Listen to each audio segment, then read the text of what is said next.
All we'd done was aim for the wrong place. It hurts me to tell you this, and I'm just attached personnel with no spaceflight tradition.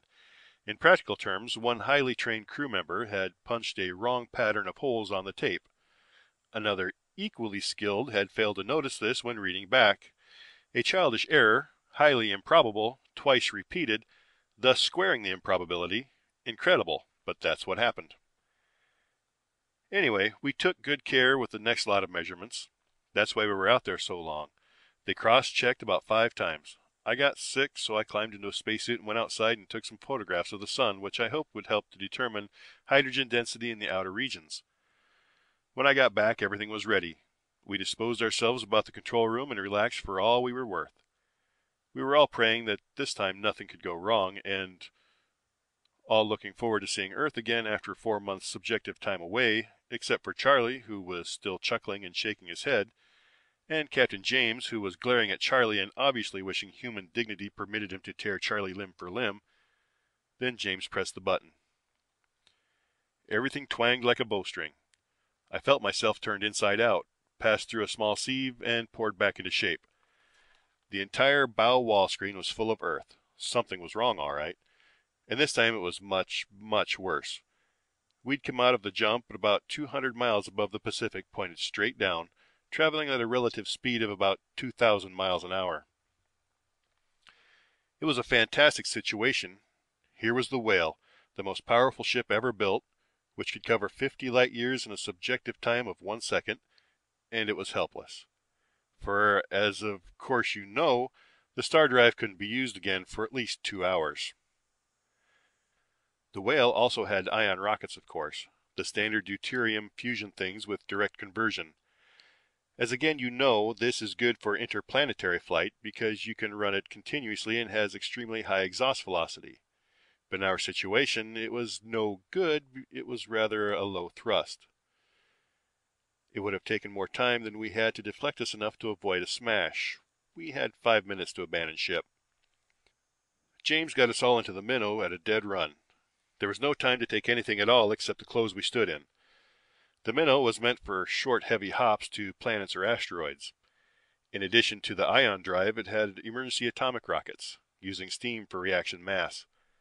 We thanked God for that when Kazamian canceled our downwards velocity with them in a few seconds. We curved away up over the China, and from about 50 miles high we saw the Whale hit the Pacific. 600 tons of mass at well over 2,000 miles an hour make an almighty splash. By now you'll have divers down, but I doubt they'll salvage much you can use. I wonder why James was down with the ship, as the saying is. Not that it made any difference. It must have broken his heart to know that his lovely ship was getting the chopper. Or did he suspect another human error? We didn't have time to think about that, or even to get the radio working. The steam rockets blew up. Poor Kazamian was burnt to a crisp. Only thing that saved me was the spacesuit I was still wearing. I snapped the faceplate down because the cabin was filling with fumes, and I saw Charlie coming out of the toilet. That's how he'd escaped, and I saw him beginning to laugh. Then the port side collapsed and I fell out. I saw the launch spinning away, glowing red against a purplish black sky. I tumbled head over heels toward the huge curved shield of Earth 50 miles below. I shut my eyes, and that's about all I remember. I don't see how any of us could have survived. I think we're all dead. I'll have to get up and crack the suit and let some air in. But I can't. I fell 50 miles without a parachute. I'm dead, so I can't stand up. There was silence for a while, except for the vicious howl of the wind. Then snow began to shift on the ledge. A man crawled stiffly out and came shakily to his feet. He moved slowly around for some time. After about 2 hours, he returned to the hollow, squatted down, and switched on the recorder. The voice began again, considerably wearier.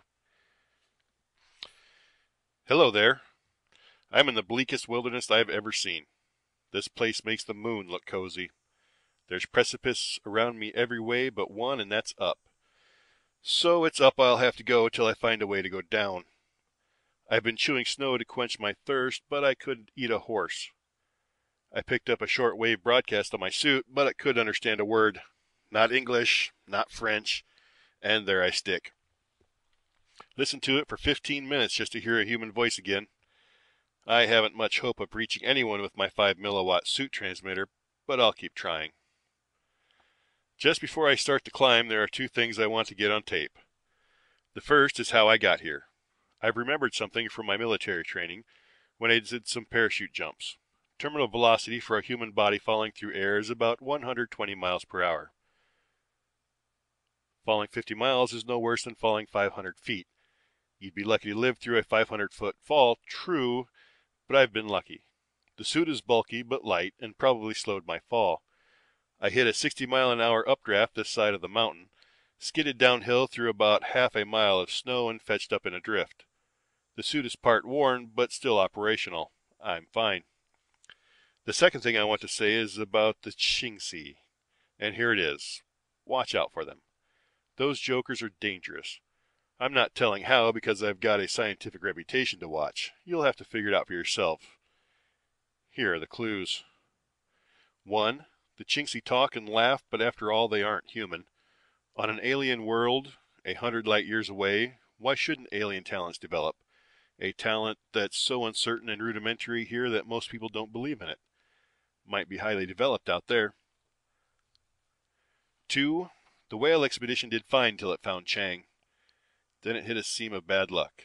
Real stinking bad luck that went on till it looks fishy. We lost the ship. We lost the launch. All but one of us lost our lives. We couldn't even win a game of ping pong. So what is luck? Good or bad? Scientifically speaking, future chance events are by definition chance. They can turn out favorable or not. When a preponderance of chance events has occurred unfavorably, you've got bad luck. It's a fancy name for a lot of chance results that didn't go our way. But the gambler defines it differently. For him, luck refers to the future, and you've got bad luck when future chance events won't go your way. Scientific investigations into this have been inconclusive, but everyone knows that some people are lucky and others aren't. All we've got are hints and glimmers, the fumbling touch of a rudimentary talent. There's the evil eye legend and the Jonah bad luck bringer's superstition. Maybe. But ask the insurance companies about accident prones. What's in a name? Call a man unlucky and you're superstitious. Call him accident prone and that's sound business sense. I've said enough. All the same, search the spaceflight records. Talk to the actuaries.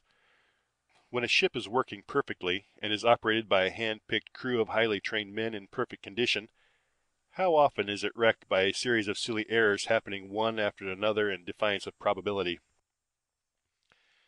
I'll sign off with two thoughts, one depressing and one cheering.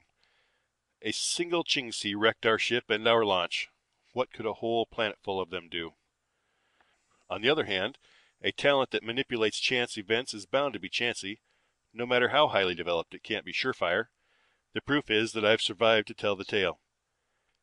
At 20 below zero and 50 miles an hour, the wind ravaged the mountain. Peering through his polarized visor at the white waste and the snow-filled air howling over it, sliding and stumbling with every step on a slope that got gradually steeper and seemed to go on forever, Matt Hennessy began to inch his way up the north face of Mount Everest. End of Accidental Death by Peter Bailey.